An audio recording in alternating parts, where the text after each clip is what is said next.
Dice la palabra de Dios, hermanos, en la carta a los Hebreos, capítulo 11, pero en el verso 30 dice, por la fe cayeron los muros de Jericó, después de rodearlos 7 días. La lección que vamos a estar considerando en esta mañana le he titulado La caída de Jericó, la fe que nos lleva siempre hacia adelante. Es una lección, hermanos, sencilla en cuanto a sus aplicaciones, pero importante, muy importante y muy necesaria. 40 años después, si ustedes recuerdan la historia, después de haber andado vagando por el desierto, ahora el pueblo de Israel se encuentra nuevamente a las puertas de la tierra prometida. Ya en una ocasión habían estado allí, pero por causa de su incredulidad se les impidió poseer esta tierra, de la cual Dios le había hablado a Abraham el patriarca. Pero ahora nuevamente su fe sería probada y la ciudad de Jericó, hermanos, iba a ser precisamente esa prueba de fe, esa prueba de confianza en el Señor. Y están aquí, hermanos, y la ciudad de Jericó iba a ser la primera ciudad a conquistar en la tierra prometida. ¿Ustedes recuerdan allá en el libro de Josué que narra todo este acontecimiento? En el capítulo 2 de Josué dice la escritura que fueron enviados 2 espías a la ciudad de Jericó a investigarla, a ver cómo estaba todo organizado ahí adentro. Y dice la palabra de Dios que fueron descubiertos, pero Rahab la ramera, ella los escondió en su casa y ella les dio mucha información acerca de lo que Jericó creía del pueblo de Dios. Y fueron protegidos por ella y los ayudó a escapar a través de la muralla de la ciudad. Y vuelven estos 2 espías dando esas buenas noticias a Josué y al pueblo. Y luego viene el capítulo 3, hermanos, y 4 de Josué, donde nos enseña la palabra de Dios cómo fue que pudieron cruzar hacia la tierra prometida. Dios, hermanos, volvió a hacer un milagro grandísimo en presencia de ellos y también de muchos moradores de la tierra de Canaán. Dice la palabra de Dios que Él detuvo las aguas del río, de tal manera que se amontonaron para que el pueblo de Israel pasara como en tierra seca y cruzara hacia esa tierra que Dios les había prometido. Fue una obra maravillosa, un milagro grandísimo que Dios hizo y que ellos fueron testigos.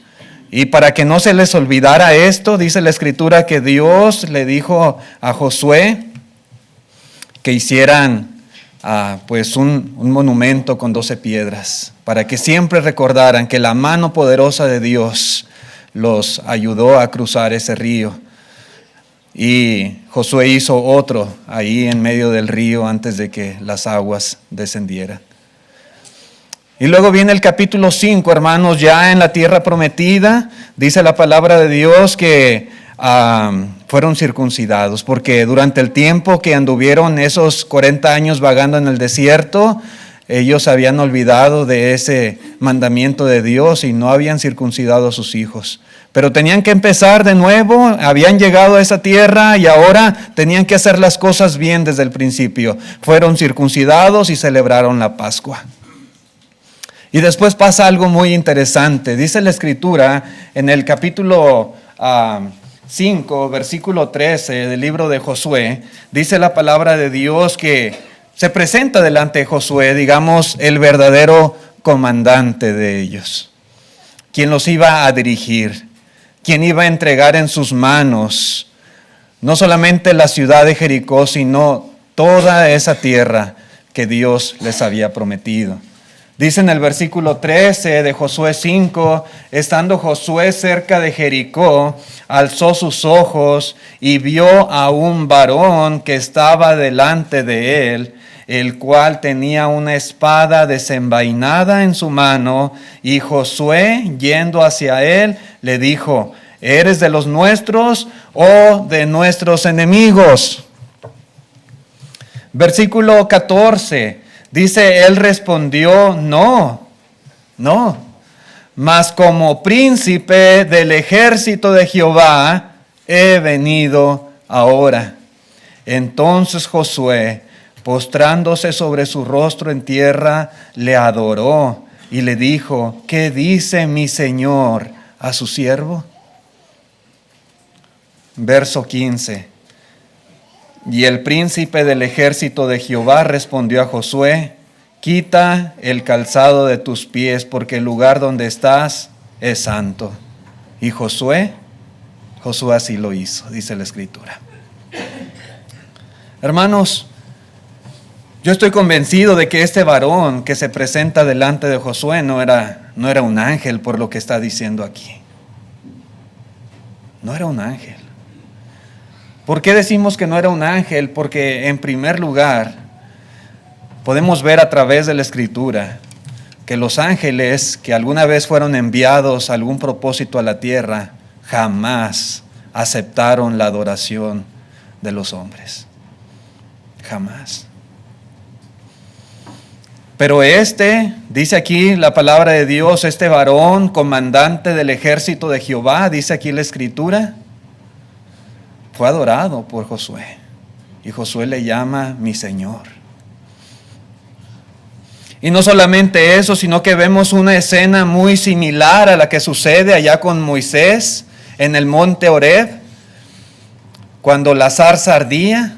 Dice la Escritura, hermanos, que le dijo: quítate las sandalias de tus pies, porque el lugar que estás pisando, santo es. Y así como Dios se lo dijo, manifestándose desde aquella zarza que estaba ardiendo a Moisés, ahora se lo dice a Josué. Pero dice aquí la Escritura, tenía apariencia de un varón con una espada desenvainada.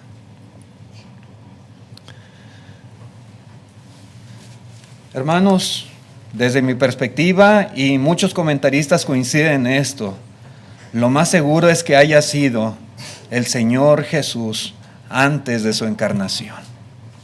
Era un ser divino. No podemos nosotros negar que era deidad quien se manifestó delante de Moisés, que declaró ese lugar santo, que le pidió que se quitara sus sandalias, a quien él llama mi Señor, y sobre todo, quien recibe la adoración de Josué. Eso se le llama teofanía, ¿sí? Es una aparición sobrenatural de Dios. En este caso en particular a Josué, en apariencia de un varón con una espada desenvainada. ¿Cuál habría sido el propósito, hermanos, de su visita a Josué? Pues podemos imaginarnos diferentes cosas. Puede ser una muy importante, confirmar a Josué como el líder escogido para llevar, ¿verdad?, al pueblo de Dios a la batalla contra todos los habitantes de esta tierra, y particularmente ahora que iban a empezar por la conquista de Jericó. Puede ser, hermanos, que se haya presentado ante él para infundir ánimo, fortaleza, antes de comenzar la conquista de la tierra prometida.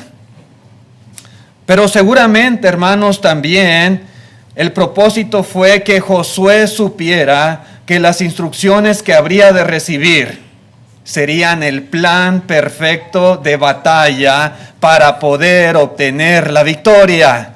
Que no había nada mejor, no había una estrategia superior que él pudiera tener o recibir que la que le iba a ser dada. Que él supiera, hermanos, que tenía que escuchar y que creer y que hacer caso a las instrucciones que se le iban a dar a continuación. El trabajo de Josué, hermanos, simplemente era escuchar lo que Dios le iba a decir. Cada batalla, hermanos, dependía de eso. Si querían ganar, si querían tener la victoria, si querían poseer la tierra que fluye leche y miel, tenían, repito, que escuchar lo que Dios les iba a decir. La victoria, hermanos, solo podía venir según el plan estratégico de batalla de Dios y no el plan de Josué o de algún otro en el pueblo de Israel. Sí. Dice en el capítulo 6 de Josué, versículo 1, Josué 6:1, dice: ahora Jericó estaba cerrada, bien cerrada, a causa de los hijos de Israel, nadie entraba ni salía. Sí, hermanos, ellos sabían todo lo que había pasado y tenían temor. Estaban aterrorizados de escuchar todo lo que Dios había hecho con mano poderosa delante de su pueblo. Y ellos habían visto cómo Dios abrió las aguas del río Jordán para que ellos pudieran pasar. Y ahora estaban allí y tenían miedo de los israelitas. Y estaban encerrados, bien encerrados, dice aquí la palabra de Dios. Nadie entraba, nadie salía de la ciudad. Desde el punto de vista humano, mis hermanos, Jericó no era fácil de conquistar. Nada fácil.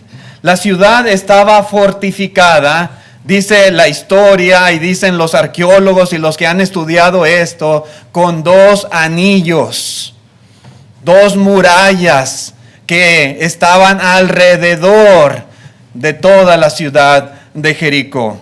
Anillos poderosos, fuertes, muros, hermanos, de piedra y adobe. Dicen algunos que estos muros eran aproximadamente de una altura de 4 metros y en algunas partes hasta de 7 metros y medio de altura. El anillo exterior de la ciudad era aproximadamente de 2 metros de grueso y el anillo interior era aproximadamente de 4 metros de grueso. Eran muros sumamente fuertes, poderosos. Era una ciudad fortificada. Y los soldados que montaban guardia encima de las murallas de Jericó podían ver, hermanos, a varios kilómetros, a varias millas de distancia, por la altura, por la posición, porque la ciudad también estaba edificada sobre un pequeño monte. Así que los soldados tenían visión periférica y tenían alcance hacia sus enemigos que trataran de conquistar la ciudad. Jericó, mis hermanos, era un símbolo de poder y de fuerza militar. Inclusive ahí los otros pueblos de esa región de Canaán consideraban Jericó como una ciudad invencible. Pero ahora vemos aquí en el versículo 1 del capítulo 6 cómo ellos, ¿verdad?, estaban encerrados, estaban atemorizados porque ellos sabían, habían escuchado cómo Dios los había sacado de Egipto con mano poderosa, habían escuchado de esas plagas, se habían enterado cómo Dios había abierto el mar rojo para que el pueblo pasara, se habían enterado cómo Dios había destruido a Faraón con todo su ejército. Ellos habían escuchado cómo antes de cruzar el Jordán habían derrotado a los reyes amorreos y ahora habían visto, se habían dado cuenta cómo ellos habían cruzado el Jordán y sabían que venían para conquistar. Y están aquí atrincherados dentro de las murallas de la ciudad, llenos de temor, con las puertas selladas y con la orden de que nadie las abriera. Nadie entraba, nadie salía de la ciudad. Y dice, hermanos, el versículo siguiente, el versículo 2, mas Jehová dijo a Josué: mira, yo he entregado en tu mano a Jericó y a su rey con sus varones de guerra. Rodearéis pues la ciudad todos los hombres de guerra, yendo alrededor de la ciudad una vez, y esto haréis durante 6 días. Y 7 sacerdotes llevarán bocinas de cuernos de carnero delante del arca. Y al 7º día daréis 7 vueltas a la ciudad, y los sacerdotes tocarán las bocinas, y cuando toquen prolongadamente el cuerno de carnero, así que oigáis el sonido de la bocina, todo el pueblo gritará a gran voz, y los muros de la ciudad caerán. Entonces subirá el pueblo, cada uno derecho hacia adelante, dice aquí la palabra de Dios. Hermanos, nosotros leemos esto, conocemos la historia, sabemos lo que pasó después. Ellos no lo sabían todavía. Simplemente se les está dando una instrucción de lo que deberían de hacer. Yo estoy seguro, hermanos, estoy 100% convencido de que Josué, al escuchar esta instrucción del comandante del ejército de Jehová, no cuestionó la estrategia, no cuestionó las instrucciones que se le estaban dando. Pero hermanos, ¿qué hubiéramos pensado nosotros en el lugar de Josué? Una ciudad que al parecer de muchas personas era una ciudad invencible, sumamente fortificada.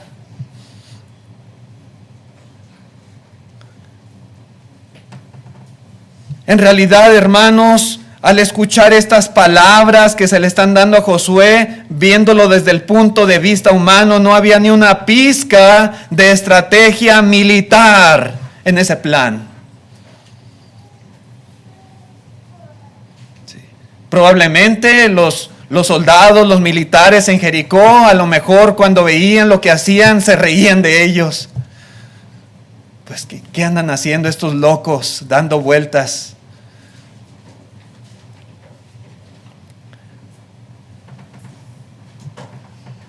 Hermanos, en realidad parecían instrucciones absurdas que en nada, en absoluto, iban a poder afectar aquellas poderosas murallas que protegían Jericó. Podemos decir, hermanos, que llevar a cabo la estrategia de Dios iba a requerir fe de parte de Josué y de todo el pueblo. Este mandamiento, este plan no podía ser ejecutado si no había fe de por medio. Porque cualquier persona común y corriente que escuchara instrucciones de este tipo tal vez se iba a carcajear, se iba a reír, a burlar. Pues, ¿qué estrategia es esa? ¿Cómo creen que así van a derrotar la ciudad de Jericó?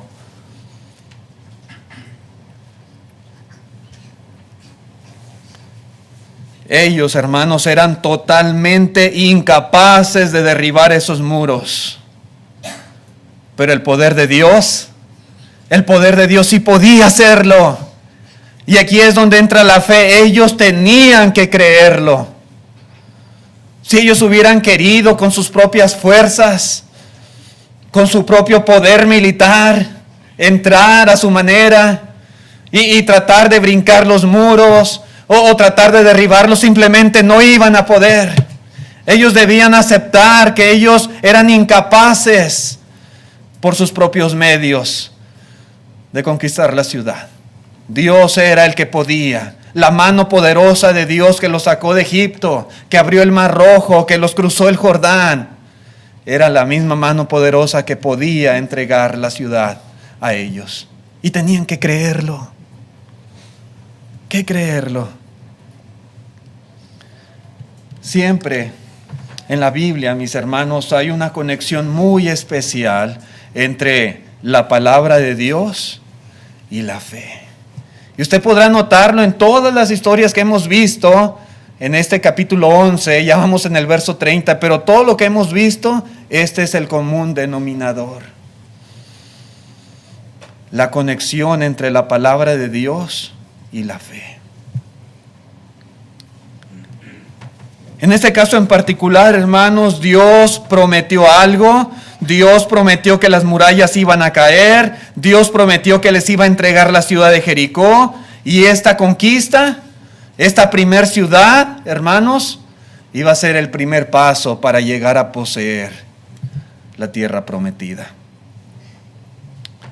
Sin embargo, hermanos, la fe viene por el oír y el oír por la palabra de Dios, como dijo el apóstol Pablo. Esos muros nunca hubieran podido caer por la fe, como el escritor a los Hebreos lo declara, sin ellos escuchar atentamente la palabra de Dios al respecto. Hermanos, no se puede. No podemos separar la fe de la palabra de Dios. No podemos decir que hacemos cosas por fe cuando no escuchamos con atención y creemos a la palabra de Dios.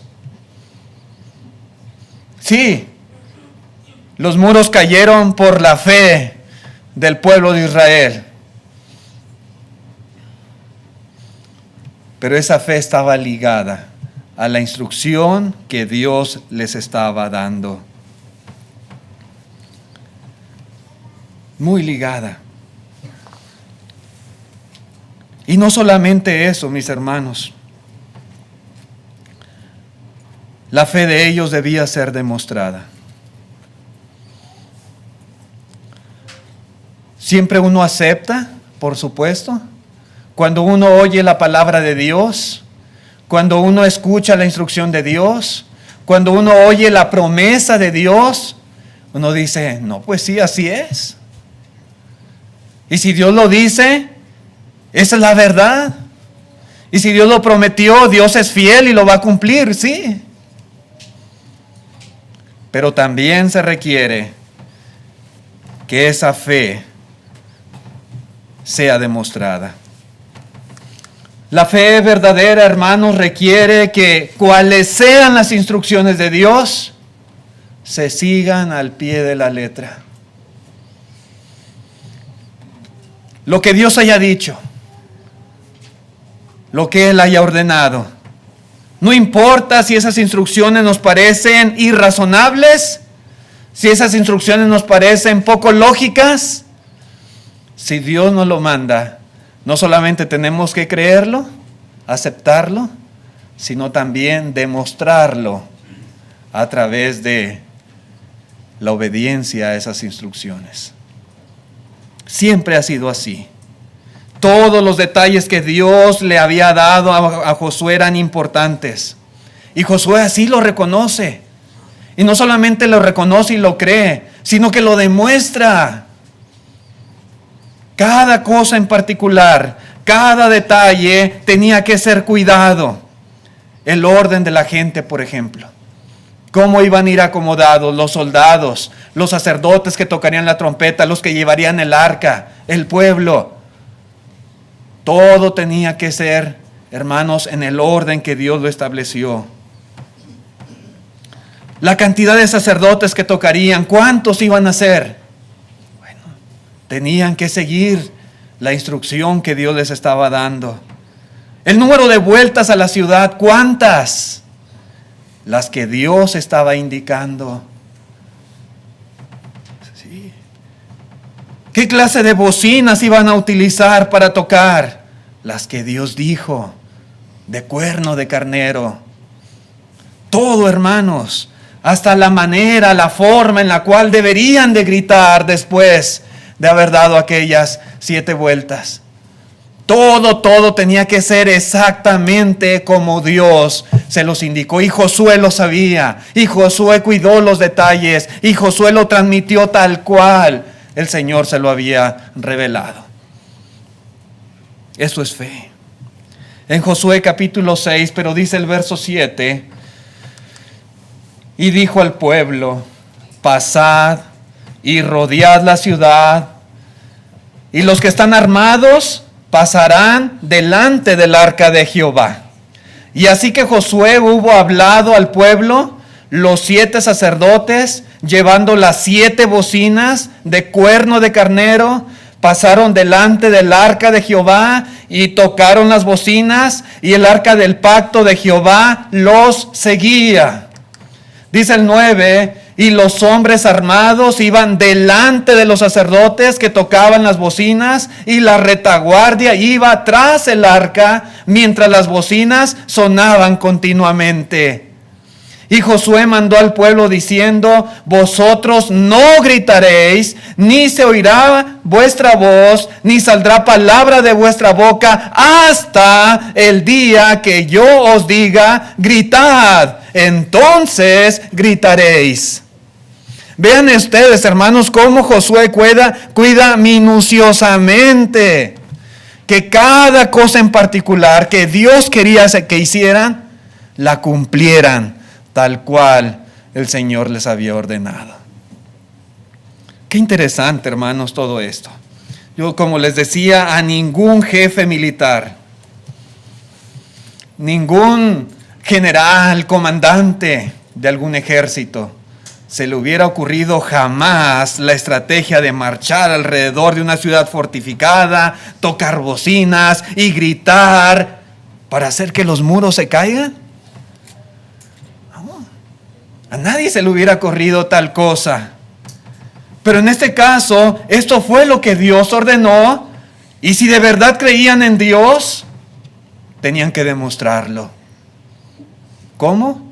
Haciendo lo que Dios les instruyó. Simplemente haciéndolo.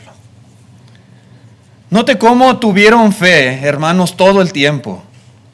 Ellos tuvieron fe cuando rodearon la ciudad el primer día.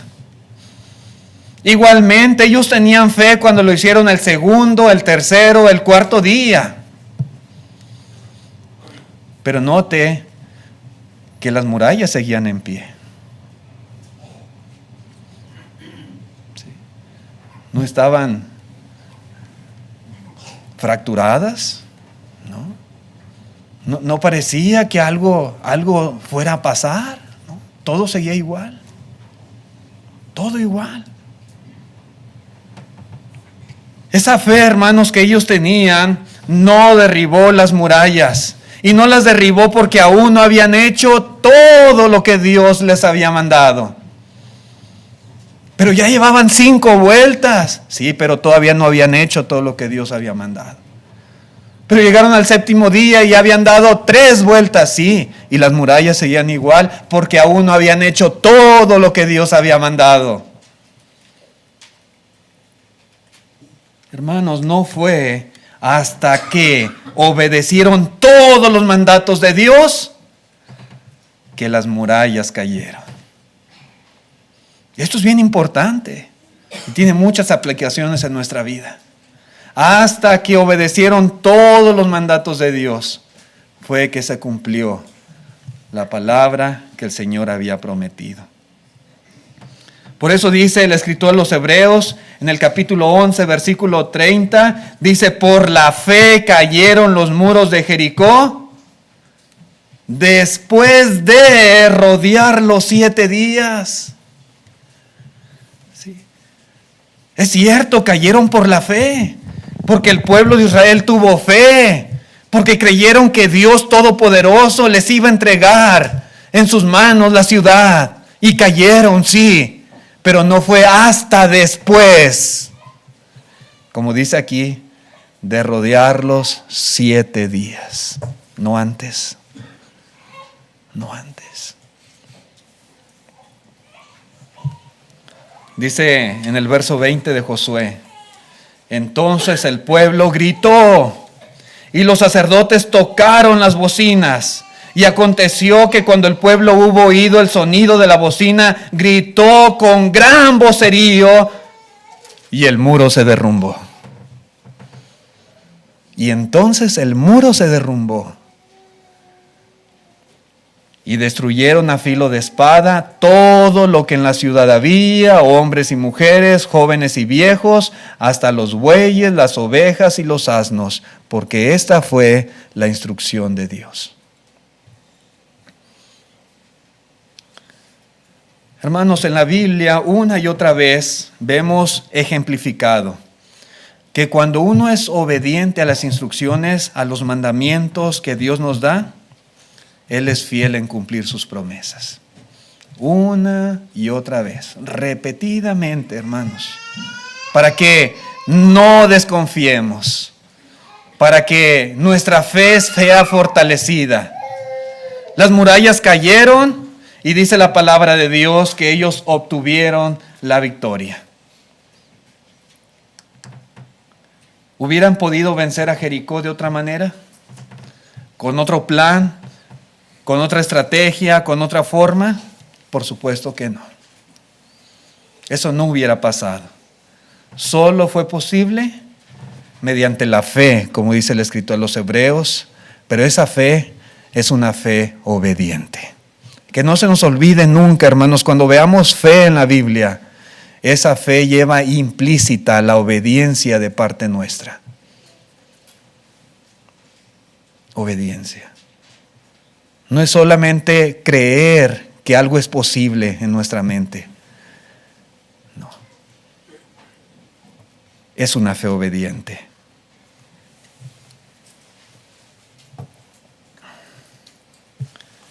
Otro detalle importante en esta lección es que la conquista de Jericó fue un acto de gracia. Es decir, que fue un regalo de Dios. Dice en el versículo 2, otra vez de Josué, mas Jehová dijo a Josué, mira, yo he entregado en tu mano a Jericó. Yo te la estoy dando.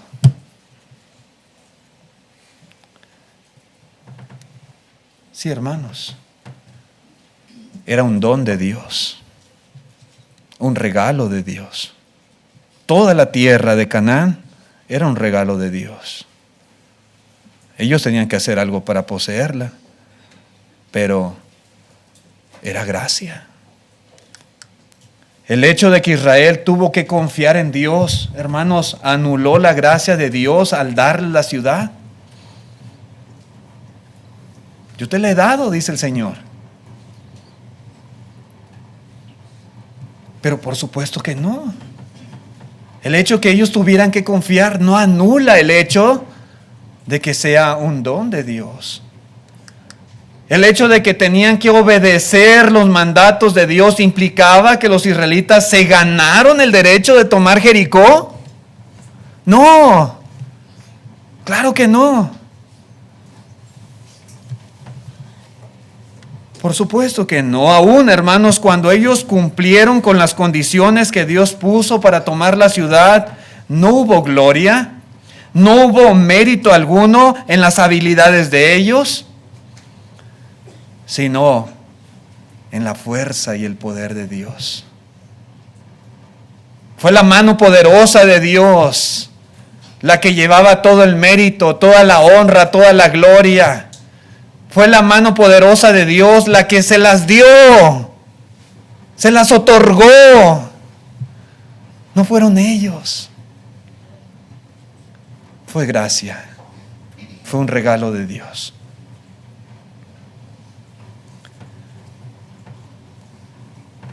Note cómo dice Dios, yo he entregado en tu mano a Jericó y a su rey y a sus hombres de guerra. Yo te lo estoy dando, yo te los estoy entregando, dice Dios. Y así fue. Sin embargo, hermanos, pasaron varios días, la ciudad seguía en pie, seguía bien protegida con esas murallas fuertes, poderosas. ¿Cómo podía Jericó pertenecer a Israel? ¿Cómo podía cumplirse la palabra de Dios cuando dice, yo las he entregado en tus manos? ¿Cómo era esto posible? Bueno, simplemente las palabras de Dios significaban que había puesto a su disposición la ciudad. Sí, y solo si ellos hacían algo. Cuando dice yo he entregado en tus manos, sí, Dios ya le había dado la ciudad a ellos. Era de ellos. Siempre y cuando hagan lo que yo les digo, dice el Señor. Eso es lo que significaban las palabras de Dios. Aquí está el regalo, es de ustedes. Nada más tienen que hacer lo que yo les digo.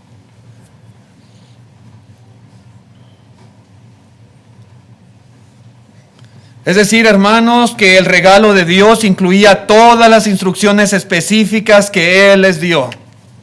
Ahí va implícito.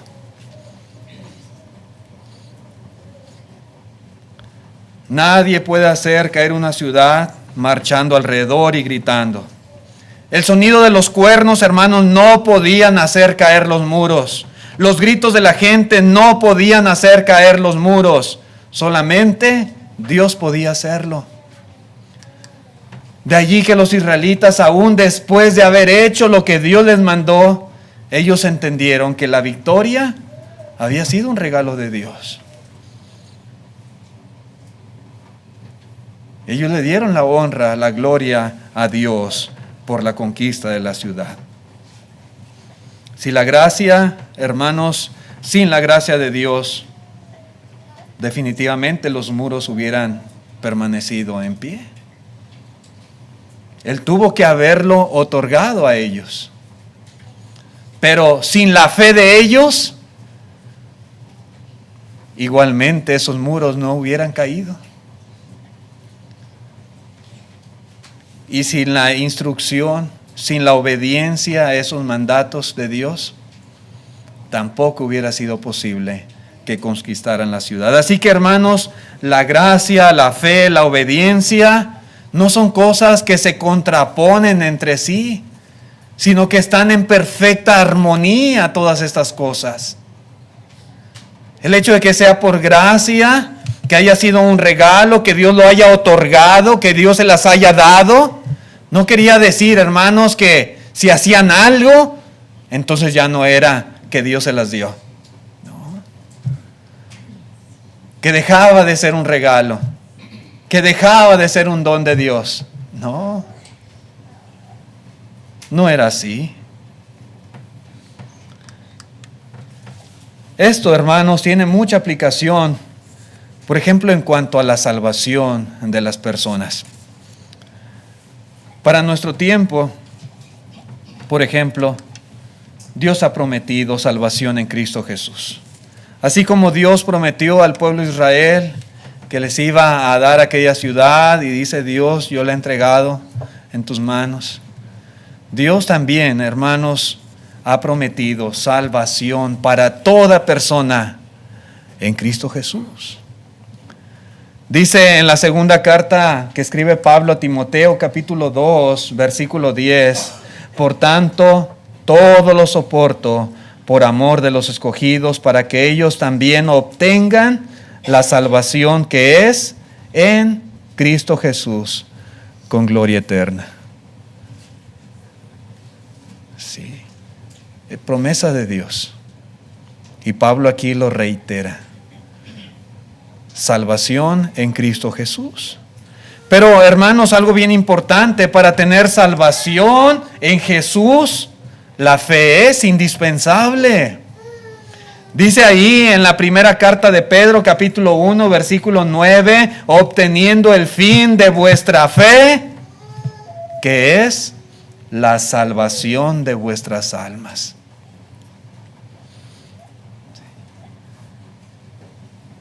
Entonces no podemos tener salvación. Todos queremos ser salvos, por supuesto que sí.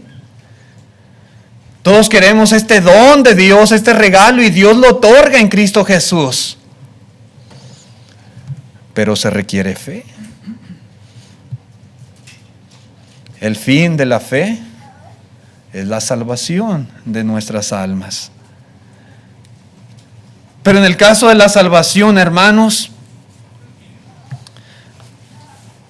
La fe viene también por oír la palabra de Dios, como dice el apóstol Pablo en Romanos 10:17.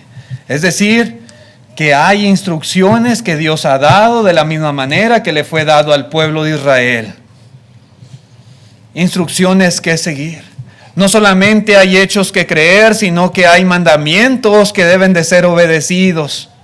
Y estas instrucciones están contenidas en el mensaje del Evangelio, las buenas nuevas de salvación.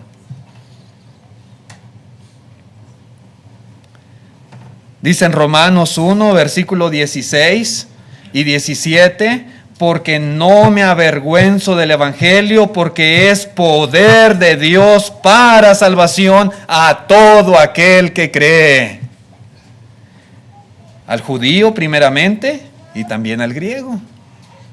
Verso 17, porque en el Evangelio la justicia de Dios, note usted, se revela por fe y para fe, como está escrito, mas el justo por la fe vivirá.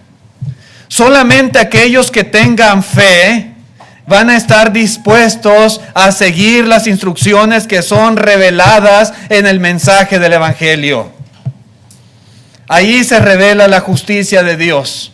Ahí se revela el plan de Dios, la estrategia de Dios para salvar a los hombres. Así que es bien importante, hermanos, oír, escuchar.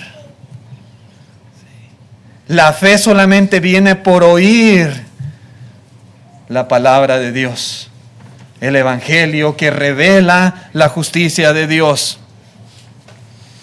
El Evangelio, hermanos, nos muestra a detalle esos términos de salvación, esas condiciones por las cuales Dios promete salvarnos. ¿Cuáles son? En el Evangelio se nos explica a detalle.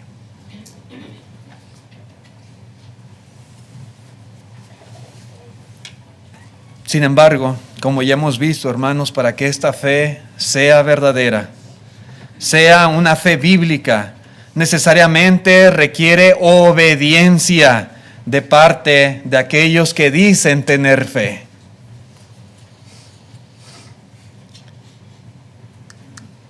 La verdadera fe requerirá que uno obedezca esas instrucciones reveladas en el Evangelio. Que nosotros obedezcamos esa fe. Dice ahí en Romanos 1, versículo 4 y 5, los puse invertidos, perdón. Dice que fue declarado Hijo de Dios con poder, según el Espíritu de Santidad, por la resurrección de entre los muertos, y por quien, hablando de Cristo, por quien recibimos la gracia y el apostolado para la obediencia a la fe en todas las naciones, por amor de su nombre. Es decir, que la fe debe de ser obedecida. La fe posee instrucciones que toda persona necesita seguir. Cuando habla aquí de fe, hermanos, está hablando del Evangelio. El Evangelio debe de ser obedecido. Ahí se demuestra que en realidad nuestra fe es genuina, nuestra fe es bíblica.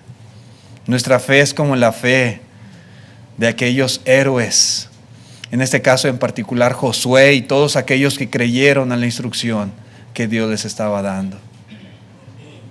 Dice en 2 Tesalonicenses 1, verso 8, que Cristo viene en llama de fuego para dar retribución a los que no conocieron a Dios ni obedecen al Evangelio de nuestro Señor Jesucristo. ¿Y qué va a pasar con ellos? Sufrirán pena de eterna perdición. Pero creían tal vez, sí, pero no obedecieron a la fe. No obedecieron el Evangelio. Había mandamientos que obedecer y no quisieron obedecerlos. ¿Creían en Dios? Tal vez sí, a su manera, como toda la gente dice, yo creo en Dios. Oh, yo sí creo en la Biblia. Sí. Sí, pero no lo demuestran en la obediencia. Y esos que no obedezcan el Evangelio, cuando Cristo venga, sufrirán pena de eterna perdición, excluidos de la presencia de Dios y de la gloria de su poder. Algunos lamentablemente razonan diciendo que ciertos mandamientos no parecen razonables, no parecen lógicos para tener la remisión de los pecados. Y dudan de ellos, los ponen en tela de juicio, inclusive los menosprecian y se burlan.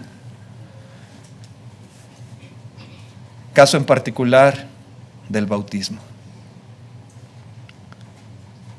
Sí, hermanos.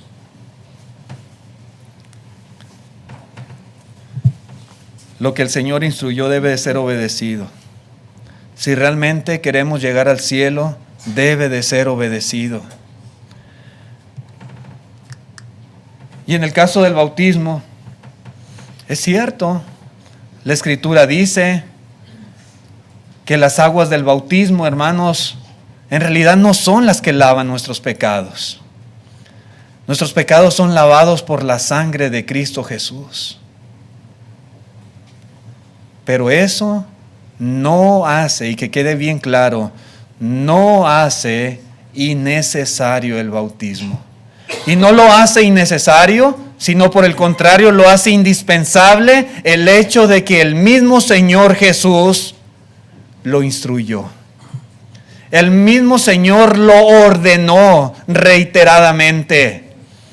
Aún, hermanos, cuando Él resucita de entre los muertos, antes de ascender al cielo, dejó la gran comisión.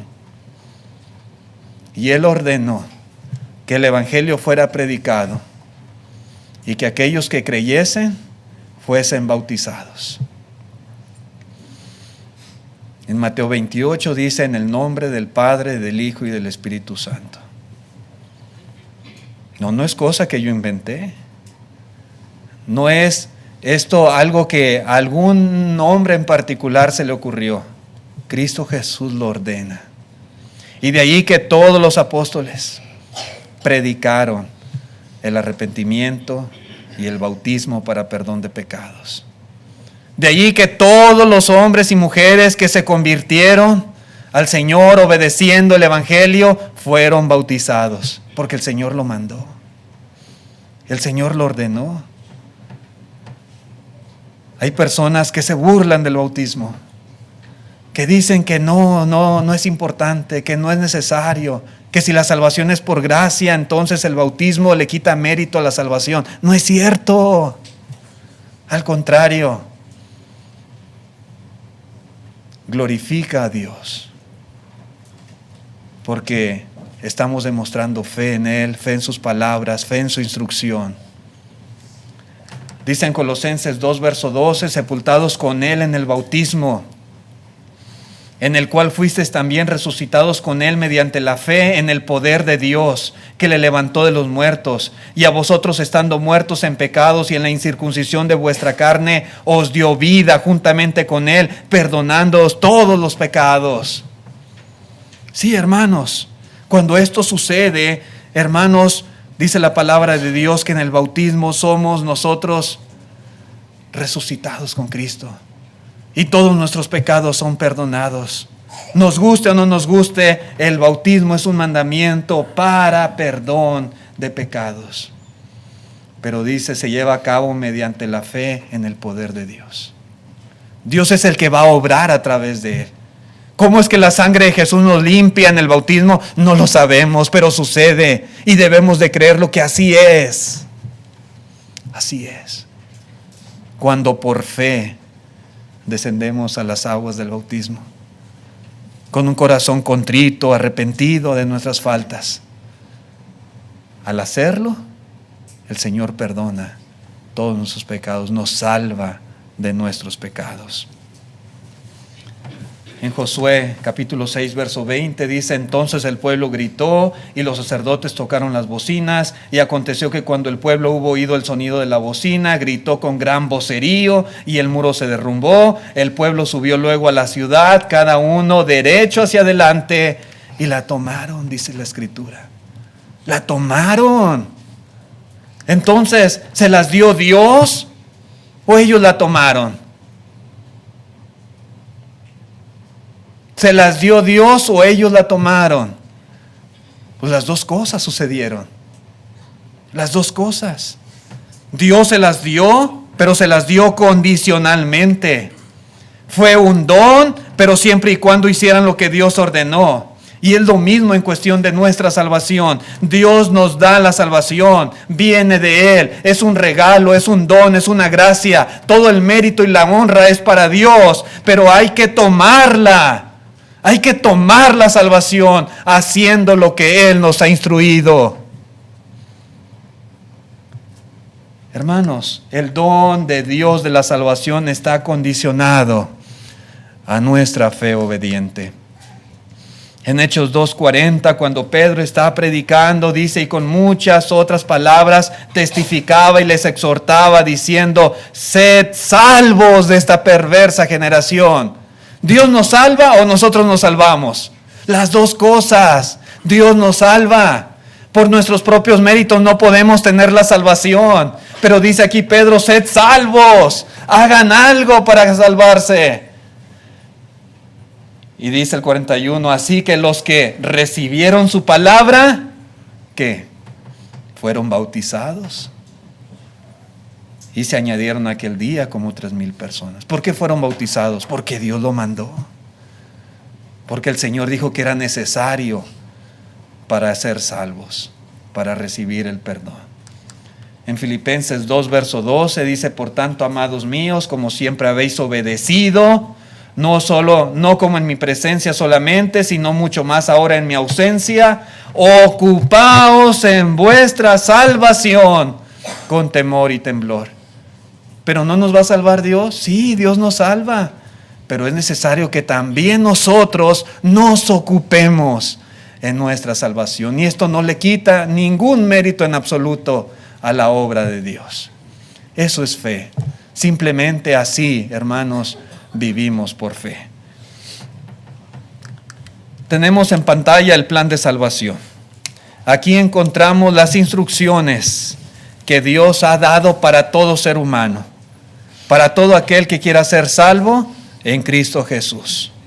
¿Usted tiene fe? Excelente, qué bueno. Si usted dice, yo creo en Dios, yo creo en Cristo, yo creo en la palabra de Dios, excelente. Muchas felicidades por eso. Pero le invitamos a que lo demuestre.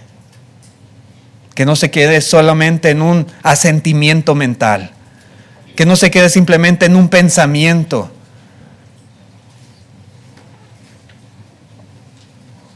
Que lo demuestre en obediencia. Arrepiéntase de sus pecados. Confiese esa fe. Y sea bautizado. Para que sea sepultado con Cristo y su sangre le limpie de todo pecado. Y siga fiel. Después del bautismo persevere en la fe. Todos los días de su vida hasta que el Señor le llame. Hasta que el Señor nos llame. Así debe de ser. Gracias, hermanos, por su atención a este mensaje. Que Dios les bendiga. Vamos a cantar el himno de invitación que nuestro hermano ha preparado.